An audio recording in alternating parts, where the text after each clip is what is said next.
буюрса кышка чейин, катуу суук киргенге чейин үйлөрдү дээрлик көпчүлүгүн бүтүрүп киргизебиз деген оюбуз бар. Бир 42 үйдүн бүгүн фундаменттери жаңы башталып атат.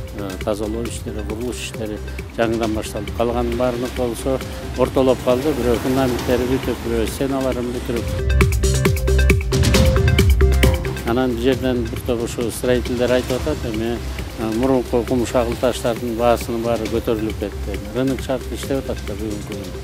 Спрос болсо ошого жараша бааны көтөрбөгөн экен. Ошо бааны дагы азыр госкомиссияда билсере карап чыгабыз. Өкмөт өзүнүн колунан келген акчасынын баарын бөлүп берди. Биз 3 миллиард сом бөлүп бергенбиз. Анын мына 500 миллиону жалаң ошо үйдү курганга кетти. Биринчи этабында дагы керек десе дагы акчалардын баарын бөлүп беребиз.